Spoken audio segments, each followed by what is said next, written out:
할렐루야. 말씀을 함께 봅니다. 누가복음 12장 42절. 주께서 이르시되 지혜 있고 신실한 청지기가 되어 주인에게 그 집 종들을 맡아 때를 따라 양식을 나눠 줄 자가 누구냐. 아멘.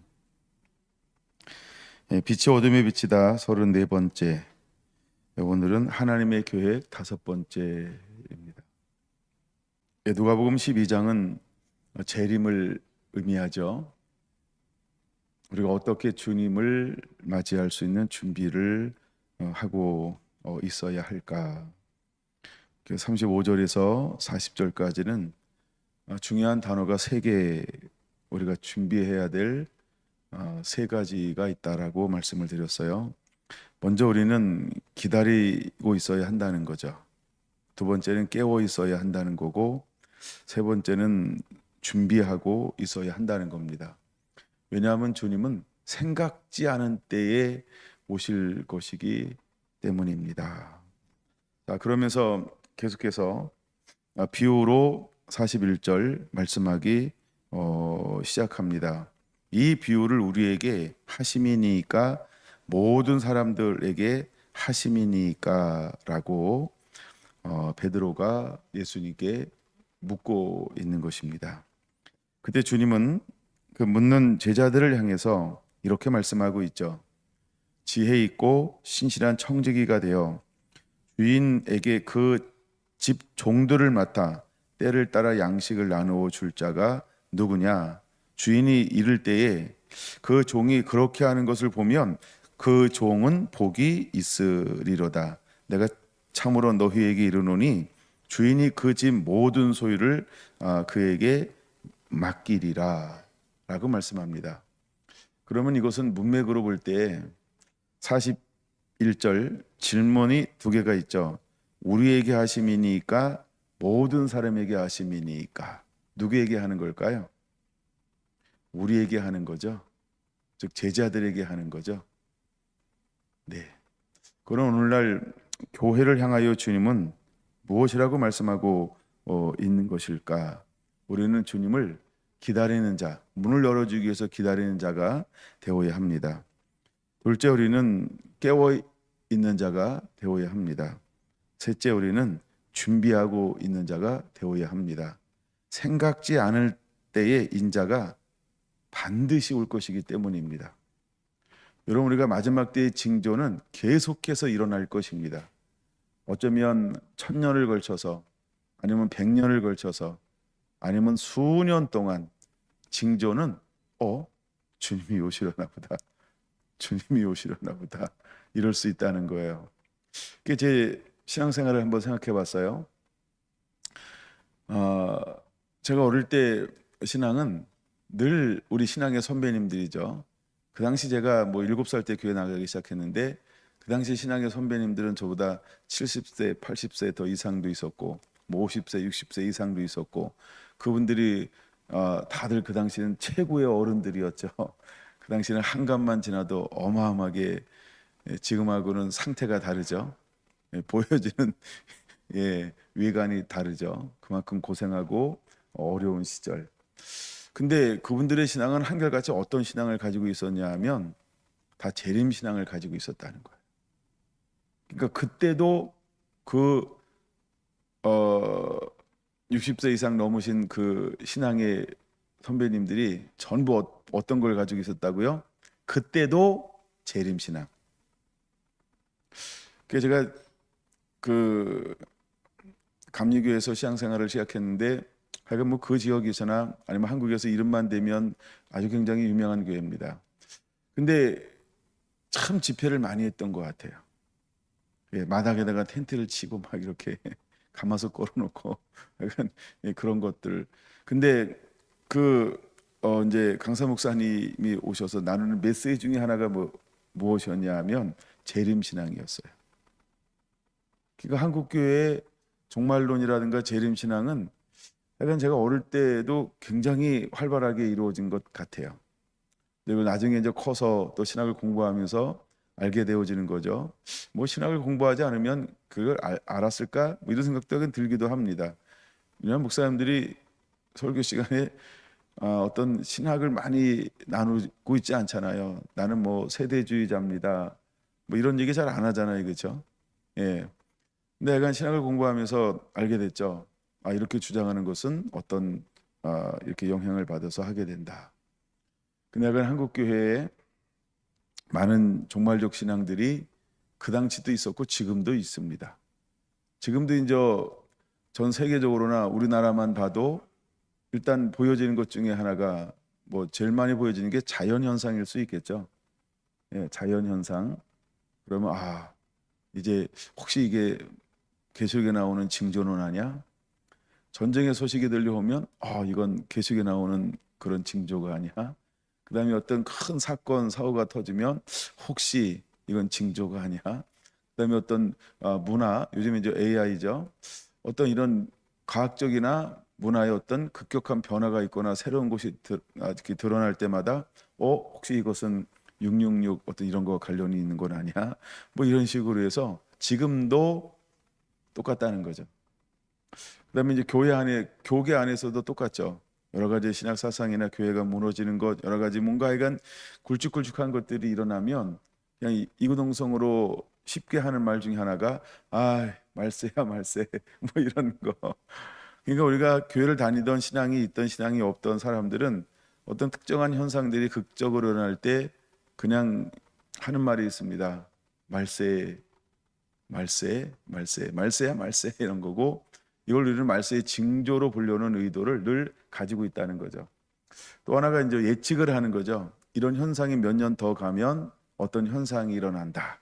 어떤 게 이제 이렇게 해서 또다시 우리는 그런 것들을 이 말세와 결부시키려고 부단히도 성경을 그렇게 해석을 하려고 한다라고 하는 것입니다. 여러분 그런 말을 우연히 듣게 되면 관심이 있을까요, 없을까요? 안 듣게 되면 몰라도 듣게 되면 한 번쯤은 관심이 될 수 있어요. 저도 이제 유튜브를 많이 보지만 다양하게 보고 있지만 어떤 말세의 현상에 대해서 어떤 게 쭉 이야기하는데 여기저기서 막 이야기를 비슷하게 하는 것 같다 그러면 한번 들어가 봐요. 도대체 뭘 가지고 이렇게 이야기하나. 예, 근데 이제 몇 개 듣다 보면 공통점이 하나 발견되죠. 예, 포다 나름. 예, 원본은 하나, 두 개, 뭐 거의 하나인데 서로 다르게 이제 이렇게 바라보는 견해들을 가지고 이야기하고 있음. 이런 것들 이제 발견할 수 있죠. 근데 예수님 이 시대에 우리에게 누가복음 12장을 통해서 주님이 또다시 우리에게 분명히 말씀하고 싶은 것 중에 하나가 뭐냐 하면 35절 허리에 띠를 띠고 등불을 켜고 서 있으라 라고 말입니다. 이제 우리가 어떻게 주님이 오실 것을 예비하고 준비하고 있어야 되는가 라고 하는 어떤 이런 부분들을 우리에게 말씀을 하고 있습니다. 자, 그러면서 이 말씀을 누구에게 하는 겁니까? 라고 물었을 때 예수님은 이건 너희들을 향하여 라고 하는 너희라는 단어가 없지만 우리가 문맥으로 미루어 봤을 때 누구에게 하는 말처럼 보입니까? 제자들에게 하고 있는 말씀이라는 것입니다. 그런데 주님이 마지막 때에 찾고 있는 한 청지기가 있다라고 하는 거죠. 어떤 청지기가 주님이 필요로 하는 청지기일까요? 지혜롭고 신실한 자이어야 한다는 겁니다. 우리가 지금 일어나고 있는 모든 현상과 하나님의 말씀, 그다음에 성령이 주어지는 그 모든 것들을 통합적으로 그것을 품고 그시해 주시는 하나님의 음성을 가지고 때를 따라 필요한 양식, 즉 때를 따라 하나님이 주시는 그 말씀을 선포할 수 있는 그 사람을 하나님은 찾고 있다. 이렇게 말씀하고 있다라는 것이죠. 근데 그 사람은 어떤 사람이냐 하면 하나님이 그시해 주시는 하나님의 말씀을 가지고 신실한 자라는 거예요. 충성된 자라는 거죠. 즉 즉각 순종할 수 있는 그런 사람이라는 겁니다. 우리가 이미 수없이 보아왔던 것처럼 예수님은 제자들을 부를 때 어떻게 부르셨을까라고 할 때 이제 그 하나의 조건이 뭐냐 하면 다 버리고라는 단어입니다. 다 버리고 쫓으라는 거예요. 다 버리고. 물론 그 이유는 명백합니다. 육체로 자랑하지 못하게 하려 함이니라는 것이고, 왜 육체가 드러나면 안 될까요? 하나님은 신실한 자를 원한다. 이 말은 사람의 생각이나 계획이나 어떤 사람의 가치관이나 세계관을 가지고 그것을 담아낼 수 없다는 거예요. 그래서 우리는 모든 걸 내가 가진 것을 전부를 벗어버리고 하나님이 계시해 주시는 말씀을 그대로 받아서 너 그대로 전할 수 있겠어? 하나님은 이 단순함을 원하신다라는 거예요. 여러분, 우리가 하나님 앞에 얼마나 여러분 단순해질 수 있을까요? 여러분 어때요? 여러분 단순한 거 맞죠? 단순한 자의 삶은 즉각적 순종의 삶을 삽니다. 단순한 삶은 사랑하는 삶을 삽니다. 단순한 삶은요, 세 번째, 순교할 수 있습니다. 단순하잖아요. 여러분, 단순한 사람 많이 할 수 있는 게 있어요. 그래서 믿음은 어떤 사람들이 완주하여 낼 수 있을까요? 단순한 사람이요. 내 걸로 취하려거나 내 것을 가지고 있는 사람들은 그때부터 단순하지 않아서 하나님과 점점 은혜를 받고 사역하면서 멀어지기 시작할 겁니다. 여러분 가만히 보세요. 정말 이 땅에 살면서 가장 치열한 적은 누구일까요? 나 자신이라고 표현할 수 있습니다. 나 자신 중에 어떤 것이 나의 적일까요? 이걸 우리는 자아라고 말하고 있습니다. 자아 중에 어떤 자아가 있을까요? 나의 자존감이라고 하는 이런 부분들 가장 적이죠. 그래서 사탄은 이미 타락해 봤기 때문에 사람을 어떻게 미혹하고 유혹하면 넘어지는지에 대한 법을 알고 있어요. 법을 알고 있는 거죠. 하나님이 사람이 어떤 약점을 갖게 되었는지를 하나님도 아시죠. 그래서 우리에게 부탁하는 거예요. 우리에게 말씀하시는 거예요. 누구든지 나를 따르기를 원하거든 자기를 부인하고 자기의 십자가를 지고 나를 따르라. 여러분 이 말씀이 어려울 때 주님이 우리에게 주시는 것 중에 하나가 뭐냐 하면 그냥 하나님 앞에 복종하라고 하는 겁니다. 제가 구약을 한마디로 정리를 하면 어떤 말씀일까 이런 말씀을 한번 한 적이 있는데 그게 뭐냐 하면 청종하라는 단어라는 거죠. 여러분 신명기 가운데 다음 세대에게 주는 말씀 중에 가장 많이 하는 말씀이 뭘까요? 청종하라는 말씀이라는 거예요. 순종하면 청종하면 하나님께서 예비하시고 풀어가길 원하는 모든 걸 다 공급해 주겠다는 거예요. 신약에서 이와 같은 말씀이 어떤 말씀일까요? 너희는 먼저 그의 나라와 의를 구하라.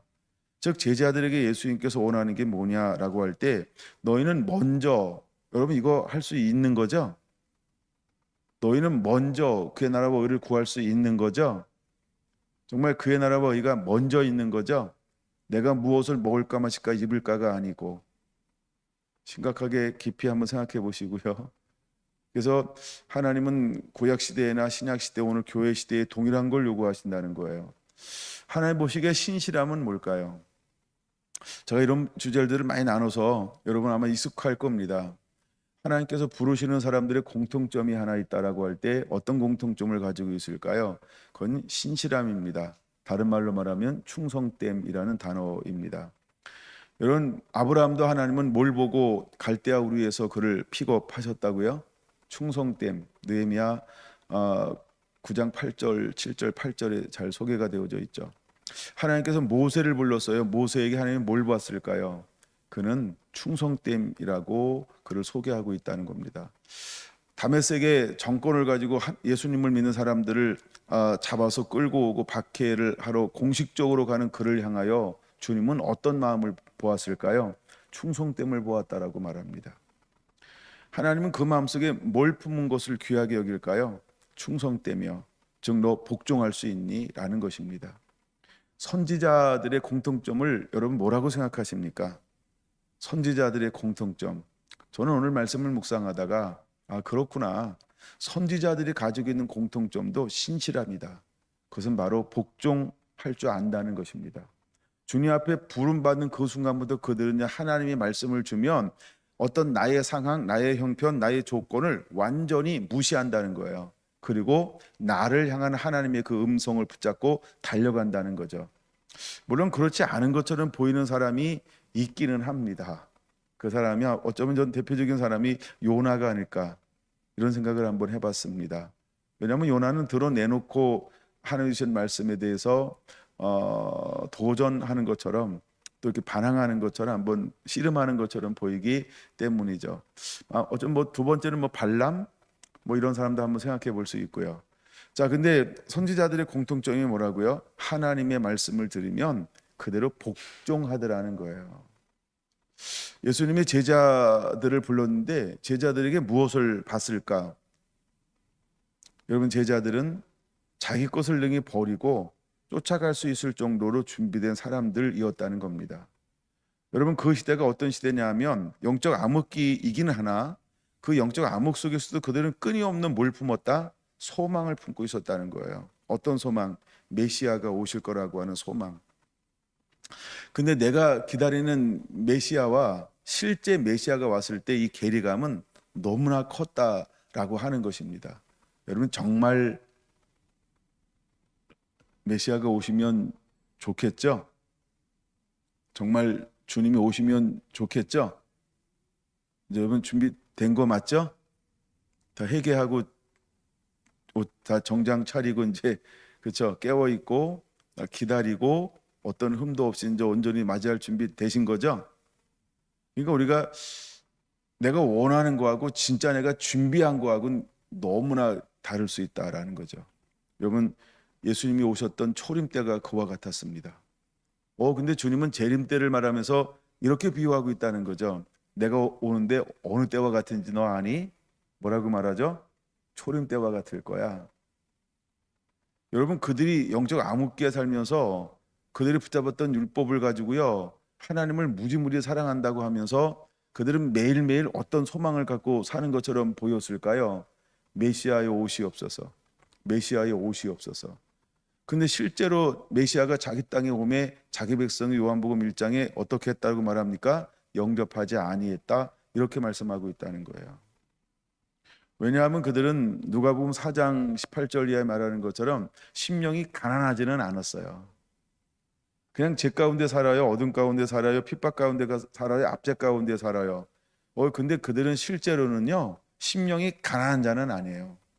물론 피지배층에 살면서 억울한 거 많고 불쌍한 거 많고 힘든 거 많고 고통스러운 거 많았죠.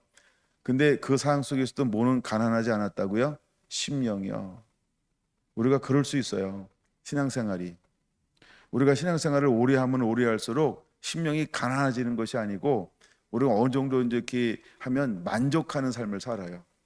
난 저 이렇게 살아도 돼 이런 거 만족이요. 여러분 만족이 뭔지 알잖아요, 그렇죠? 또 만족해 보신 적도 있잖아요, 그렇죠? 우리 매일매일 밥 먹을 때마다 만족스럽게 먹지 않나요? 아 배불러, 잘 먹었다. 하여간 뭐 그런 차원의 만족. 모두 다른 차원도 있겠죠. 예. 근데 우리가 신앙도 그렇다는 거죠. 우리가 끊임없는 어떤 이 땅에서 육의 만족을 자꾸 누려보면 영도 그냥 만족한 줄 착각하게 만든다는 거죠. 나 불편한 게 없어. 나 이 정도 은혜, 이 정도 관계, 이 정도 예배, 이 정도 하나님과 친밀함과 교제 이걸로도 충분해. 라고 그냥 이걸 더 이상 가난해하지는 않는다는 거죠. 더 이상 배고파하지는 않아요. 우리 안에 그런 것들이 만들어질 수 있어요. 하나님께서 우리에게 여러 가지 환난과 핍박을 주는 것 중에 하나가 저는 그것을 깨트리는 하나님의 큰 은총이라고 생각합니다. 문제가 있으면 사람들은 막 이렇게 몸부림치게 돼 있어요. 어려움이 찾아오면 몸부림치게 되어져 있어요. 여러분에게 그런 어려움이 있다고 한다면 오히려 불평, 원망, 짜증 내지 말고요. 감사하시기 바랍니다. 어쩌면 그 시간이 하나님을 향하여 부르짖을 때인 것입니다. 하여간 누가복음에는 그렇게 말씀하고 있다는 거예요. 재림 때는 어느 때와 같을 거냐면 초림 때와 같을 거라고. 근데 약간 초림 때 사람들이 깨어 있지 않았어요. 근데 놀라운 것은 예수님께서 오시기 전에 누구 한 명을 먼저 보냈다는 거예요. 너무너무 감사한 거죠. 그럼 마지막 주님께서 오시기 이제 재림하기 전에도 하나님 누군가를 일으키지 않을까요? 그렇죠? 그래서 다시 오실 주님을 마지막 깨워 준비하게 할 거라고 하는 거죠. 그게 누군지는 몰라요. 근데 예수님을 맞이하기 위해서 오셨던 사람은 우리는 이렇게 부릅니다. 엘리야의 심령과 능력으로 오게 될 것이다. 예, 그는 광야에서 위치는 자가 될 것이다. 그 높은 곳을 낮아지게 하고 낮은 곳을 높이면서 예수님이 오실 길을 예비할 그 사람이 먼저 드러날 것을 분명히 예언하셨고, 때가 되면 하나님은 어떤 우리의 방법이나 희망이 없는 그 한 가정을 택하셔서 하나님은 그에게 다시 오실 예수님의 길을 예비하는 길을 예비하도록 성령으로 인도하고 있다라고 하는 것입니다. 그러니까 우리의 방법이 아니죠. 사가랴와 엘리사벳은 어떤 우리로 말하면 모든 것들이 절망이죠. 근데 그는 뭘 품고 있었나요? 소망을 품고 있었던 거예요. 환경이나 육체는 안 되는 환경, 즉 내 힘과 능으로 할 수 없는 환경이 될 때까지 하나님은 그를 그냥 침묵하셨어요. 그의 기도를 응답하지 않죠. 그럼에도 불구하고 그는 어떤 삶을 살았을까요? 의로운 삶이요. 그게 누가복음 1장에 소개하고 있는 거예요. 그는 하나님 앞에 의인이었다라고. 그는 하나님의 말씀대로 살고 있는 신실한 자였다고. 근데 그의 기도가 평생을 어떤 부분은 응답이 되지 않아요. 어쩌면 그 응답되지 않는 부분이 그에게 너무나 큰 문제였을 수도 있어요. 근데 그 응답되지 않는 것 때문에 그는 망가지고 세속적인 삶을 사는 것이 아니고, 응답 안 되는 것에 초점을 둔 것이 아닌 응답되는 것에 초점을 두면서 그는 하나님의 단순하게 순종하며 사는 삶을 살아내고 있는 사람이었다는 것입니다. 여러분, 우리가 초점을 어디다 두어야 할까요? 때로는 응답 안 되는 것에 대해 초점을 두는 것이 아닌 응답되고 있는 삶에 초점을 두고 있어야 한다는 것입니다. 그는 스스로 망가뜨리지 않습니다. 그는 하나님 말씀에 붙잡았고 그냥 그는 하나님의 말씀대로 신실한 삶, 그 삶을 살아내고 있는 사람이었다는 것입니다. 여러분, 주님은 그 사람에게 주목하고 있는 것입니다. 그래서 너의 기도가 응답되었다라고 천사를 보내어서 그에게 그것을 확증을 주면서 너에게 오늘 아들이 있을 것이다 하면서 이제 임신케 하는 놀라운 역사가 일어나기 시작합니다. 여러분, 그는 무엇을 깨달았을까요? 과연 엘리사벳은 알았을까요? 사가랴는 알았을까요? 하나님이 나를 통해서 오실 주님의 길을 예비하네? 이렇게 생각했을까요? 이렇게 생각했을까요? 어쩌면 그는 그 생각, 다른 말씀은 깨달았는데 그 말씀은 안 깨달아듣는지도 몰라요. 깨달았다고 생각합니까? 약간 저는 안 깨달아질 수도 있다는 생각을 한번 해봅니다. 우리가 알고 하는 거하고 모르고 하는 거고 다를 수 있거든요. 그렇죠? 알면 쉽게 찾아오는 것 중에 하나가 뭘까요? 알면 쉽게 찾아오는 게 하나가 뭘까요? 만족과 자족도 있지만 저는 첫 번째 떠오르는 단어가 교만이라는 단어가 한번 떠올랐습니다. 나를 하나님이 특별하게 쓰시고 사용하네? 이때 금방 취할 수 있는 게 뭘까요? 어깨에 힘들어감. 그쵸? 교만이죠. 그 어쩌면 그에게 이 말씀이 안 깨달아졌을지도 몰라요. 근데 그에게 하나님이 특별한 은혜를 부어 주었음에도 불구하고 사가랴와 엘리사벳은 어떤 태도를 취했을까라고 하는 겁니다. 그는 신실한 자로 여전히 살고 있었다라는 겁니다. 그도 자라나야 했습니다. 성령이 그를 강야로 인도하기까지 그는 어떤 삶을 살았을까? 그냥 신실한 삶, 지혜로운 삶이요. 근데 이 아이가 자라나서 장차 예수님이 오실 메시아가 오실 그 길을 예비하고 여는 자라고 부모는 생각했을까? 저는 아니라고 생각을 한번 해본다는 겁니다. 아마 그렇게 몰랐을 것입니다. 때가 되면 하나님은 그를 통해서 하나님이 하고 싶은 일들을 드러내시고 있는 것입니다. 때로 하나님은 우리가 무엇을 해야 하는지 전혀 한 걸음 앞을 가르쳐 주지 않을 수 있어요. 근데 하나님은 우리에게 나를 통해서 보고 싶은 것이 하나 있다는 겁니다. 너는 지혜롭냐? 너는 신실하냐? 여러분 어때요? 알면 살아가나요? 모르면 못 살아가나요? 여러분 모르고도 살아갈 수 있나요? 알아야만 살아가나요? 주님은 오늘 우리에게 뭘 요구하는 거예요? 이제 마지막 때가 올 것이다. 근데 하나님은 우리에게 어떤 사람을 찾는다라고 하는 거예요. 이미 우리가 모두에게 똑같은 말씀을 선포하신 거죠. 근데 이 말씀을 붙잡고 이 말씀대로 살려고 한 사람은 지구상에 몇 명이나 있을까요? 그거 다르죠? 이건 보편적 말씀이지 나를 향한 건 아니잖아. 나는 아닌데 누군가 하겠지 뭐. 관심이 있는 거예요, 없는 거예요? 이 말씀에 관심이 없는 거죠. 근데 어떤 누군가는 아무도 모르는데 어떤 사람이 이 땅 가운데 살고 있을까요? 그쵸? 주님 나를 사용하여 주옵소서 하면서 이렇게 살기로 씨름하는 사람이 있을 수 있다는 거예요. 지혜롭게. 그래서 모든 지혜의 근본이신 예수님을 품는 사람, 모든 하늘의 보화의 통로인 예수님을 품는 사람, 모든 의의 열쇠이신 예수님을 품는 사람, 때를 따라 마지막에 양식을 나눠줄 그 통로로 쓰신다고? 근데 하나님은 그 통로가 어떤 조건을 가지고 있어야 돼요? 첫째, 지혜로워야 돼. 그래서 그 지혜를 사모하는 겁니다.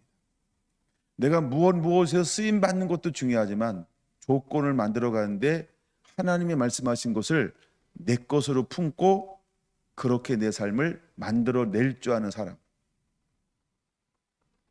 여러분 다니엘의 뜻을 정하였다. 이것이 같은 의미가 아닐까요? 아무나 뜻을 정하는 건 아니죠. 모든 것을 잃어버릴 수 있는 상황 속에서, 즉 이것은 죽음입니다. 다른 의미로 좋은 말은 순교죠.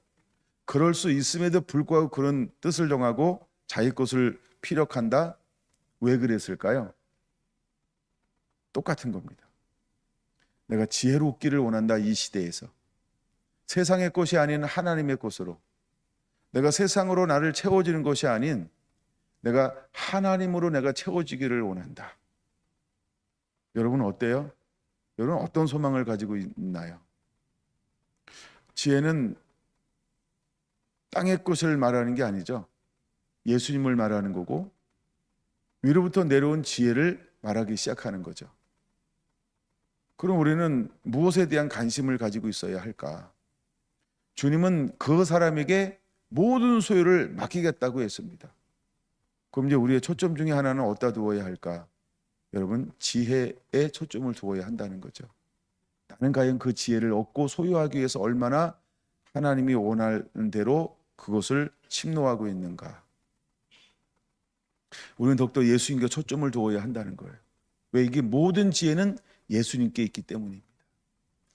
두 번째 우리가 지혜는 어디에 있을까요? 성령님이요. 그게 이제 가장 중요한 말씀 중에 하나는 요한복음 16장 13절이에요. 보혜사 성령이 오시면 모든 것을 너희에게 가르쳐주고 인도할 것이기 때문에 그렇죠. 그럼 이제 우리가 보배이신 예수님을 소유하는 것이고요. 두 번째는 성령님의 소유하는 거예요. 성령님의 인도함 받는 거예요. 우리는 날마다 어디에 목마름, 갈망, 굶주림이 있어야 할까요? 보배이신 예수님을 아는 것. 두 번째, 성령님에 대한 갈망, 오심. 우리가 이 두 가지를 가지고 있어야 첫 번째 것에 대한 은혜를 누릴 수 있게 된다는 것이죠. 주님은 어떤 사람에게 관심을 가지고 있을까? 하나님의 나라, 하나님의 뜻을 이 땅에 이루기 위해서 하나님이 우리에게 주신 성경을 통하여, 즉 말씀하신 그 말씀을 붙잡고 믿음으로 취하고 기도하고 있는 사람. 여러분 어때요? 이거 한번 해볼 만한 거 아닌가요? 아니요, 꼭 해야 되는 거 아닐까요? 그래야 주님이 원하시는 조건, 자격, 지혜라고 하는 것을 가지고 때를 따라 양식을 나누어 줄 수 있는 거예요. 여러분 양식은 육의 양식이 있고 영의 양식이 있어요. 여기서 말하는 양식은 영의 양식, 두 가지 다 있다고 봐도 돼요. 하여간 영의 양식을 나눠주든 육의 양식을 나누든 주님이 진짜 찾는 사람은 어떤 사람이에요? 그 시대에 필요한 하나님의 말씀을 나눌 수 있는 사람이죠. 저는 고린도전서 14장 1절을 많이 묵상을 합니다. 고린도전서 14장 1절, 마지막 때 하나님은 우리에게 원하는 것이 있어요. 너는 특별히 예언을 하려고 하라는 것입니다. 하나님은 마지막 때 우리가 왜 예언하기를 하나님은 사모하라고 말씀하고 있을까요? 예언이 뭘까요? 하나님의 말씀입니다. 자, 보세요. 계시록 10장에 어마어마한 큰 천사가 있어요. 뭐 예수님을 방불케 하는 근데 그 천사가 뭘 가지고 서 있어요? 두루마기를 가지고 서 있는 거예요. 근데 음성이 들려요. 한 번 들리고 두 번 들리고. 근데 그 음성 중에 하나가 뭐예요? 야, 갖다 먹어. 근데 그것을 먹는 자에게만 주어지는 사명이 있어요. 어떤 사명일까요? 다시 예언하게 할 거라는 거예요. 그 말씀을 먹었으니까, 두루마기를 먹었으니까 너를 통해서 너는 다시 예언해야 돼라고 하는, 먹었으니까 예언하게 할 거라는 거죠. 근데 그 사람이 누구냐면 이게 문맥이죠. 1장, 2장, 3장은 우리가 나눈 거고 절수도 우리가 나눈 거죠. 근데 이게 계속 이어지는 말씀이란 말이에요. 계시록 10장과 11장이 다 이어지죠. 근데 뭐라고 말씀하고 있어요? 요한계시록 11장의 3절, 4절, 그렇죠? 1260일 동안 다시 1260일 동안 예언하리라. 하나님은 그를 통해서 예언하게 할 거라는 거예요. 왜 그를 예언한 사람으로 쓸까요? 두루마기를 먹었으니까요. 예언할 수 있는 말씀을 먹었잖아요. 이것이 14장 42절하고 같은 거예요. 지혜롭고 신실한 자, 그를 때를 따라 양식을 나눠줄 자가 누구냐? 지혜롭고 지혜 있고 신실한 청지기가 되어 주인에게 그 집 종들을 맡아 때를 따라 양식을 나눠줄 자가 누구냐? 그러면 우리는 어떤 것을 사모하며 그 길을 걸어가야 할까요? 지혜로움의 길을 사모하며 그 길을 걷는 자가 되어야 한다는 거죠. 여러분, 어둠은 뭘 기다리고 있는 상태가 어둠일 거예요? 빛을 기다리고 있는 상태가 어둠이에요. 이런 생각 안 해봤나요? 저기 어둡네. 이러고 지나가면 그냥 지나가는 거죠. 근데 저 어둠은 뭘 기다리고 있어요? 왜 어둡지? 빛이 없구나. 그럼 어둠은 뭘 기다리는 거예요? 그때부터 빛을 기다린다는 생각이 그때부터 딱 할 수 있죠. 어둠은 빛을 기다리네. 그럼 주님, 내게 필요한 건 빛이에요. 주님, 내가 저 어둠을 밝히기 위해서 내게 빛을 비춰주세요. 나는 저 어둠을 다 밝힐 수 있는 빛이 아니에요. 난 너무 빛이 희미해요. 근데 난 저 어둠을 밝히고 싶어요. 주님, 내게 저 어둠을 밝힐 수 있는 빛을 주세요. 내가 저 속에 들어가서 저 어둠의 빛을 비치고 싶어요. 이 땅에 다시 오실 주의 길을 여는 자, 때를 따라 양식을 나누어 줄 자. 여러분, 동일한 고백, 그런 고백이 있지 않을까요? 지금 저들이 굶어 있는데, 굶주려 있는데, 저들이 방황하는데 지금 저들에게 나눠줄 말씀을 주세요. 무엇으로 저들을 먹일 수 있을까요? 라고 하는 그 궁휼한 마음, 저들을 향하여 궁휼히 여길 수 있는 그 마음을 품었을 때 하나님이 우리에게 필요한 말씀의 은혜들을 부어주지 않을까요? 여러분, 뜻을 정한다라고 하는 것, 그것은 바로 그와 같은 것들입니다. 하나님이 이사야를 변화시켜서 주여 내가 여기 있나이다, 나를 보내소서. 근데 그가 하나님을 봤어요. 거룩함을 봤어요. 거룩하다 천상의 예배를 다 경험했어요. 그리고 나 부정한 중에 하나 배웠으니 죽겠습니다 해서 정함을 받았어요. 그리고 하나님의 음성을 들어요. 누구를 보낼 거. 그랬더니 계속 누구를 보낼 거 음성이 들려오는데 계속 이러고 있는 거예요. 아무 대꾸하지 않고. 생각해 보라는 거죠. 이사야 하니까 대답하냐는 거예요. 아니, 천상의 예배를 경험하니까 대답하냐는 거예요. 세 번째, 제사함 받았으니까 응답하냐는 거죠. 네 번째, 누구를 보냈고 하나님의 마음을 알았으니까 대답했냐는 거예요. 우리가 이런 조건이 다 있음에도 불구하고 헌신할까요? 안 할까요? 안 할 수도 있죠. 하나님이 때를 따라 양식을 나눠줄 사람을 찾고 있어요. 근데 그는 지혜롭다는 거예요. 지혜는 예수님을 소유하는 거예요. 이사야에게 무엇이 주어졌을까요? 정결함 받는 동시에 하나님의 마음이요. 그래서 그는 주여 내가 여기 있나이다, 나를 보내소서라고 헌신할 수 있었던 거예요. 그 안에 아버지의 사랑이 주어졌어요. 하나님의 마음, 하나님의 사랑, 하나님의 긍휼, 그 하나님의 애통함, 성령의 9가지 그런 그 마음이 그대로 쑥 주어지는 동시에 저들을 향한 이사야의 마음속에 무엇이 생겼을까요? 아버지 마음이요. 근데 아버지가 가려고 하는데 그에게 한 마디 더 하는 거죠. 야, 내가 너를 보내긴 하지만 그들은 내 말 안 들을 거야. 난 이 장면이 너무너무 참 아이러니한 말씀이고 이게 굉장히 저한테 난해했던 거였어요. 사역자를 보내면 왜 보내냐면 사역하라고 보내잖아요. 근데 내가 아무리 사역해도 그 시대 사람들이 뭐 할 거라고요? 안 듣기, 안 보기, 못 깨달음. 그래서 한 번 더 묻잖아요. 어느 때까지입니까? 라고 또 묻는 거예요. 그냥 사람들이 남아도 그때까지인데 구루터기가 남을 때까지야.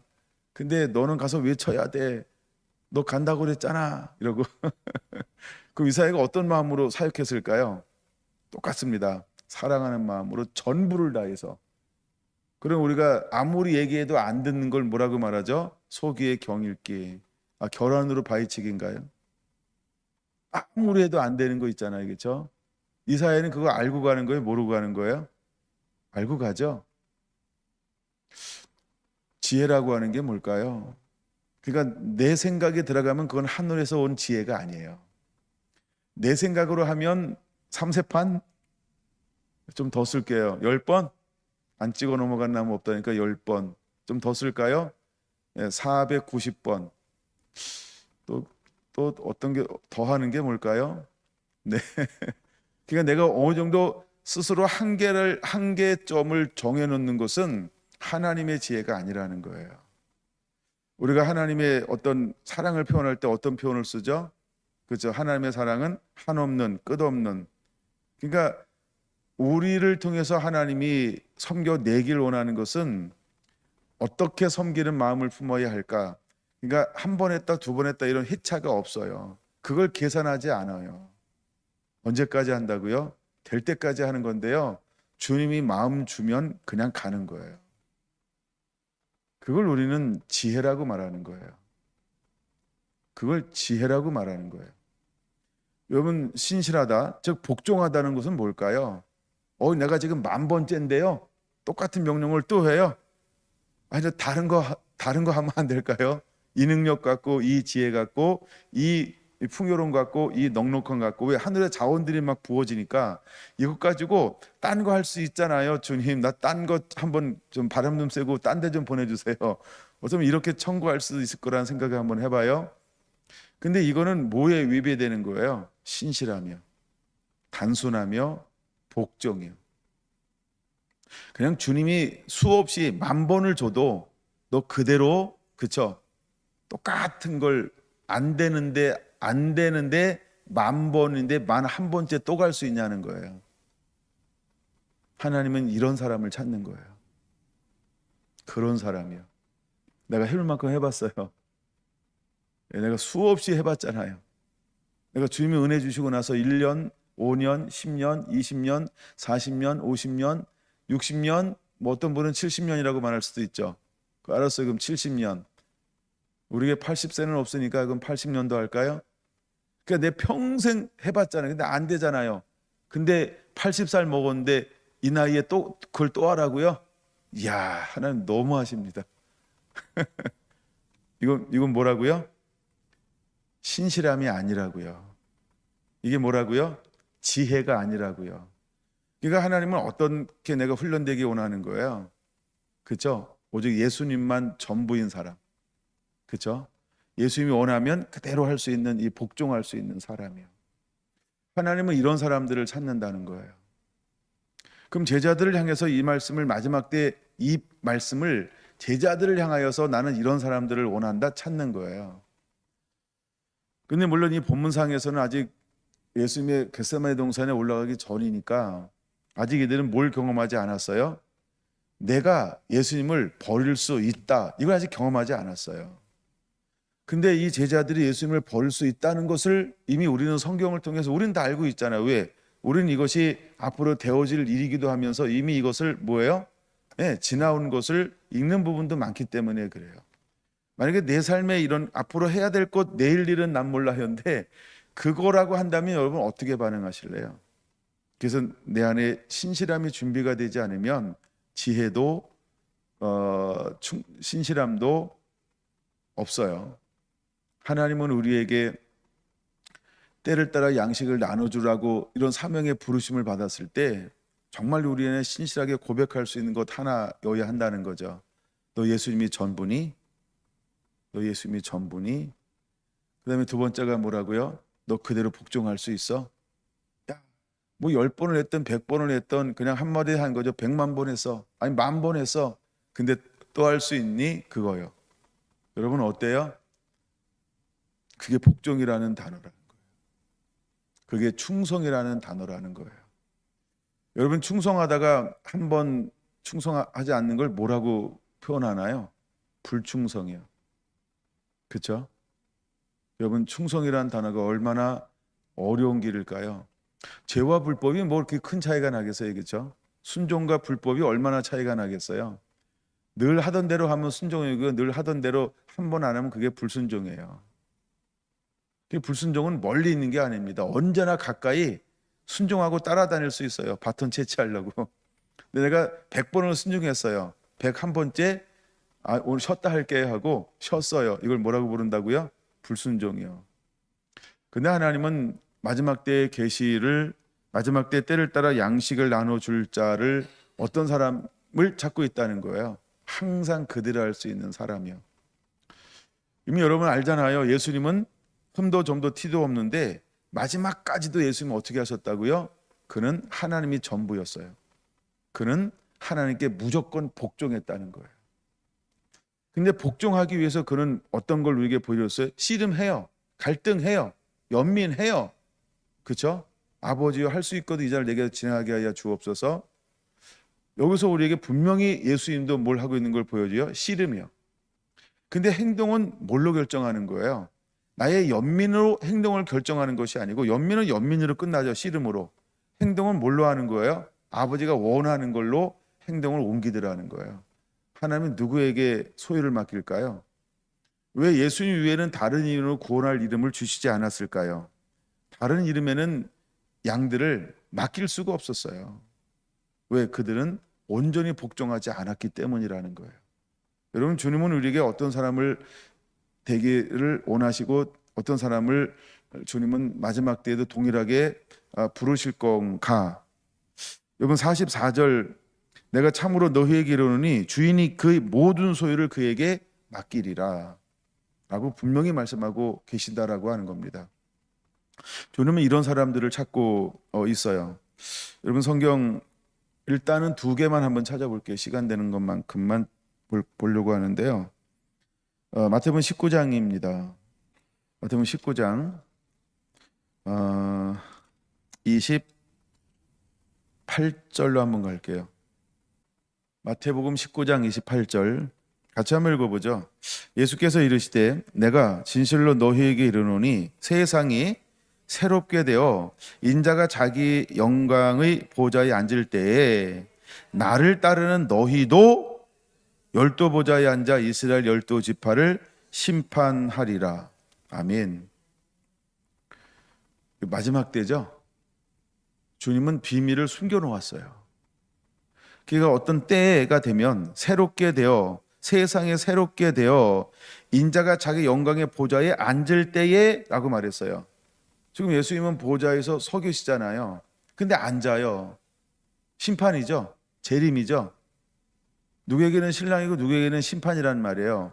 그때 하나님은 누구를 통하여 일하고 싶어 한다는 거예요. 너희도 12보좌에 앉아.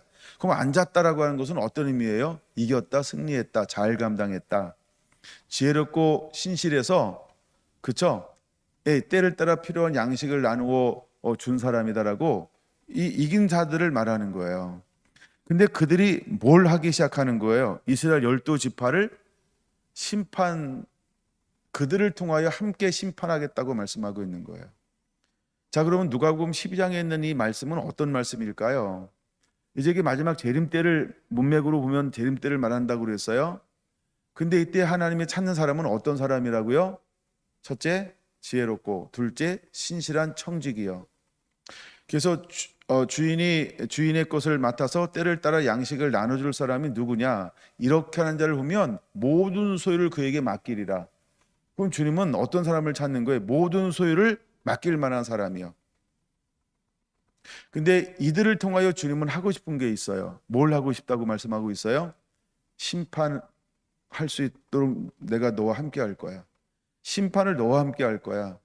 내가 심판할 수 있도록 너에게 그것을 위임할 거야. 여러분, 신실하고 지혜로운 사람에게 뭘 맡기고 싶어 하는 거예요? 심판할 수 있는 권세요. 물론 이제 시간이 좀 더 있으면 이걸 제가 늘 나누는 게 있는데, 말라기 3장으로 같이 넘어가야 돼요. 이제 지난 시간에 말라기 3장 예배하다가 끝나가지고 말라기 3장을 보면, 또 말라기 3장도 보죠.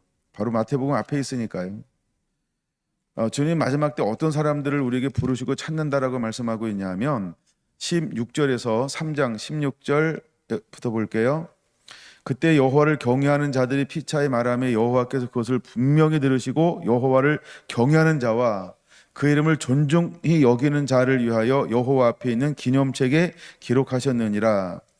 만군의 여호와가 이르노라. 나는 내가 정한 날이 언제냐면 종말, 재림 마지막 때요. 그들을 나의 특별한 소유로 삼을 것이요.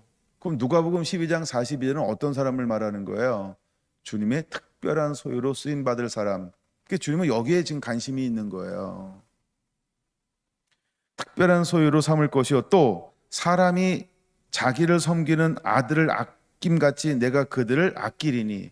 누구를 아낀다고요? 때를 따라 양식을 나누어 주는 자를 하나님 마지막에 아낀다라고 말하는 거, 소중하게 여긴다. 18절이 핵심이죠. 오늘은 그때에 너희가 돌아와서, 그때에는 정한 날 재림 때 너희가 돌아와서 의인과 악인을 분별하고 하나님을 섬기는 자와 섬기지 않은 자를 분별하리라. 이 영역은 우리가 예수님께만 있는 걸로 알고 있단 말이에요. 그렇죠? 근데 하나님은 이 말씀을 우리에게 숨겨 놓았어요. 그리고 너희가 돌아와서 뭘 할 거라고 말씀하고 있어요? 의인과 악인을 분별한다는 거예요. 그 다음에 하나님을 섬기는 자와 섬기지 않는 자를 분별하게 하신다라고 말씀하고 있어요. 그러니까 마태복음 19장 28절에 보좌에 앉아 이스라엘 12지파를 심판하리라 라고 말하고 있죠. 뭐가? 너희도 라고요. 너희도, 이건 함께라고 하는 말이죠. 예수님과 함께 너희도 라고 말하고 있죠. 하나님이 지혜롭고 신실한 자에게 모든 소유를 맡긴다는 거예요. 그럼 지혜롭고 신실한 자에게 모든 소유를 맡겼어요. 왜 그에게 모든 소유를 맡길까요? 그는 때를 따라 필요한 양식을 나누어 줄 것이기 때문에 그런 거예요.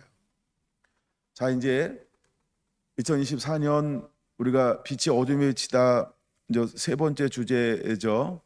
처음에 이제 빛이 무엇인가 나눴고, 그다음에 해결을 나눴고, 그다음에 이제 빛을 나눴고, 해결을 나눴고, 과연 저 빛을 전하게 원하는데 해결을 통해서 준비된 사람 통해서 주님은 무엇으로 쓰고 싶냐는 거, 이제 어떤 설교를 이제 마무리하는 장면인데요. 그 하나님이 우리를 결국 뭘로 쓰고 싶어 한다는 거예요. 그렇죠? 예수님을 닮기 원하고, 예수님과 함께 추수하기 원하고, 예수님처럼 마지막 때 그 영혼들을 하나님의 사람으로 온전히 양육하기를 하나님은 원하신다는 거예요. 그래서 이 사람들은 뭘 가지고 있냐면 지혜요. 지혜를 아까 두 가지로 말씀했죠. 하나 말씀, 하나 성령이요. 이 사람들은 어떻게 감당한다고요? 그냥 복종만 할 줄 알아요. 복종이 뭐라고요? 내가 없는 거요.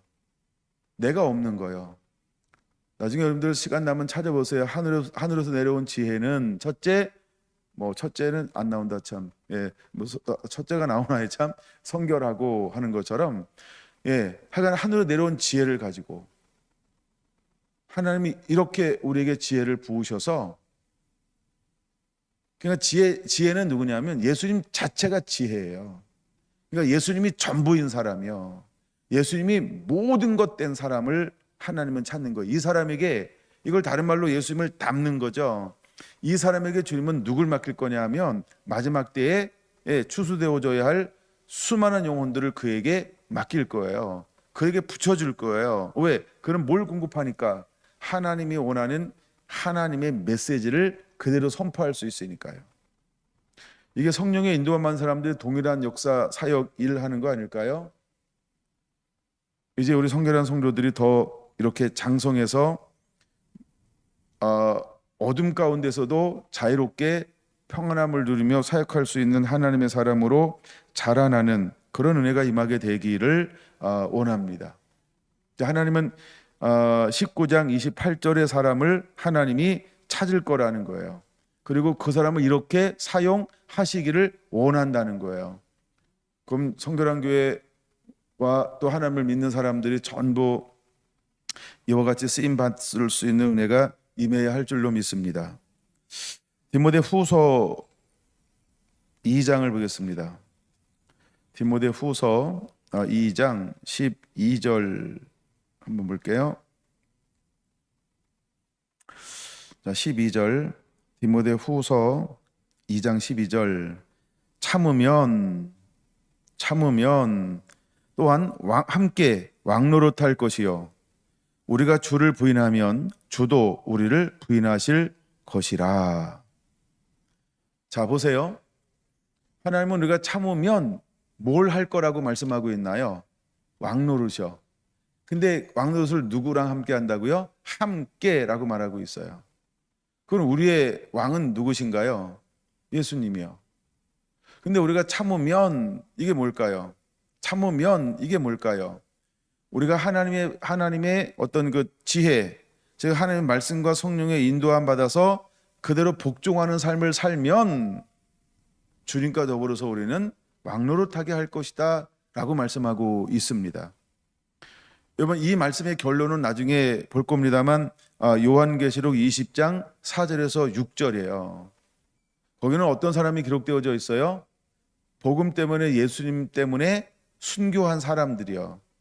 먼저 그 요한계시록 20장을 보기 전에 디모데 후서 문맥으로 좀 더 살펴봐야 될 이유가 있다는 거예요. 자, 2장 1절은 이렇게 말하죠. 너는 그리스도 예수 안에 있는 은혜 가운데 강하고, 물론 2절을 더 많이 할 거예요. 또 내가 많은 증인 앞에서 내게 들은 바를 충성된 사람에게 부탁하라. 그들이 또 다른 사람들을 가르칠 수 있으리라. 자, 그러면서 우리가 무엇에 대해서 인내를 해야 할 것인가에 대해서 좀 볼 때, 자, 10절은 이렇게 말합니다. 그러므로 내가 택함 받은 자들을 위하여 모든 것을 참음은, 똑같은 인내죠. 그들도 그리스도 예수 안에 있는 구원을 영원한 영광과 함께 받게 하려 함이라. 미쁘다 이 말이여, 우리가 주와 함께 죽었으면 또한 함께 살 것이요 참으면 또한 함께 왕노릇할 것이요. 그럼 함께라고 하는 것은 문맥으로 누구와 함께라고 말하는 걸까요? 그렇죠? 예수 그리스도와 라는 겁니다. 그럼 참는 게 뭐예요? 하나님의 뜻, 하나님의 나라, 그것 때문에 참음이 뭐예요? 예, 지혜롭고 신실하게 통합적인 것을 가지고 말씀하신 그대로 복종하는 거예요. 내가 가고 싶은 길을 걸어가는 것이 아니고 그분이 원하는 방법대로 그 길을 걸어가는 거예요. 그걸 세 가지 비유로 디모데후서 2장은 말씀하고 있는 거죠. 첫째는 좋은 병사, 두 번째 5절 경기하는 자, 세 번째는 수고하는 농부. 세 가지 비유를 들어서 우리가 어떻게 참아야 하느냐, 인내해야 하느냐, 순종해야 하느냐, 복종해야 하느냐를 보여주는 거죠. 여기서 말하는 참음이라는 단어는 그대로 복종하라는 단어를 품고 있는 거죠. 그때 우리는 함께 왕노릇하게 될 것을 하나님은 우리에게 말씀해 놓고 계시다라고 하는 겁니다. 우리가 걸어가야 할 길이 이 길이라는 거예요. 때를 따라 양식을 나누어 주는 것은 무엇이 필요할까? 여러분, 사단은요, 우리가 알아야 합니다. 사단은 하나님의 계획을 파괴하기 위해서 자기가 할 수 있는 모든 방법으로 다 공격할 거예요. 사단은 자기가 할 수 있는 모든 걸 다 동원해서 하나님의 나라가 이 땅에 이루어지지 못하도록 치명타를 가하려고 끊임없이 노력할 거예요. 그때 여러분 우리는 왜 참아야 할까요? 그렇죠? 하나님의 부르심 때문에요. 참는다라고 하는 건 뭐냐면 고난을 이겨내라는 거예요. 그래서 초점을 고난에 두는 것이 아닌 나의 부르심, 아버지의 나라, 아버지의 뜻, 아버지의 마음, 거기다가 우리가 초점을 두라는 거예요. 그게 지혜입니다. 그게 지혜예요. 예수님이 나의 전부가 됐을 때 나는 나의 야망, 내가 하고 싶은 거, 그건 너무너무나 약해지는 거예요. 여러분, 우리의 하여간 나를 향한 그런 거 말씀을 맞춰볼까요? 요한계시록 20장 4절을 요한계시록 20장 4절을 보겠습니다. 또 내가 보좌들을 보니 거기에 앉은 자들이 있어 심판하는 권세를 받았더라. 또 내가 보니 예수를 증언함과 나의 말씀 때문에 묵배임을 당한 자들의 영혼들과 또 짐승과 그의 우상에게 경배하지 아니하고 그들의 이마와 손에 그의 표를 받지 아니한 자들이 살아나서 그리스도와 더불어 1000년 동안 왕 노릇하리니 그 나머지 죽은 자들은 그 1000년이 차기까지 살지 못하더라.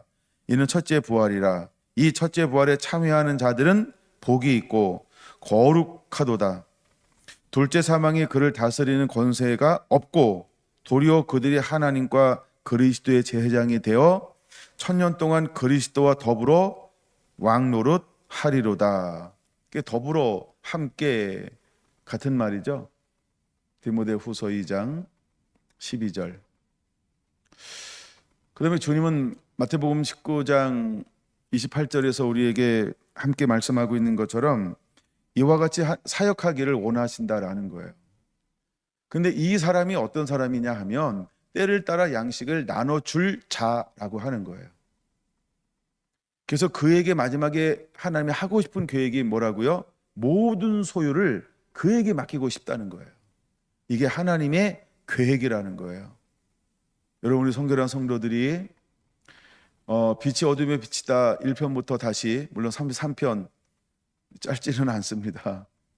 예, 다시 한번 여러분 들으면서 하나님이 우리를 향한 계획, 왜 하나님이 우리를 통해서 빛이 되어서 어둠을 비치는 자가 되어야 하는가? 주님은 이곳을 우리를 통하여 계획을 가지고 있다는 것입니다. 이제 우리는 때를 따라 양식을 나누어 줄 수 있는 그 하나님의 사람으로 준비가 되어져야 합니다. 하나님은 이런 사람들을 찾고 있습니다. 우리가 있는 곳에서, 우리가 머무는 그곳에서, 우리가 함께 예배하는 그곳에서 우리는 때를 따라 양식을 나누어 줄 수 있는, 아니 주님에 의해서 어느 때가 오면 모든 소유를 어디로 가라고 말해야 할까요? 뭐 성결한 교회로 가라, 뭐 우리 교회뿐만 아니라 이렇게 준비된 교회들을 주님은 다 가라고 그럴 거예요. 글로 보낼 거예요. 마지막에. 왜? 거기 가면 뭐가 있으니까요? 양식이 있으니까요. 마지막 때 사람들이 아모스에 말하는 것처럼 말씀을 듣지 못한 기갈이 올 것인데, 그때 말씀을 듣지 못한 사람들이 어디로 모여들까요? 말씀이 있는 그곳에요. 일용할 양식이 있는 그곳에요. 하나님의 메시지가 있는 그곳에요. 빵집에 빵이 있어야 빵을 사러 오죠. 그러므로 마지막에 하나님은 우리 성결한 성도 한 분 한 분들이 이와 같은 삶을 살아내고 있게 되기를 주님은 원하고 있다는 거예요. 여러분들이 주인공 되기를 예수님의 이름으로 축원합니다. 이것이 저와 여러분들을 향한 하나님의 계획이라고 하는 것입니다. 그렇게 되기를 예수님의 이름으로 축원합니다. 기도합니다.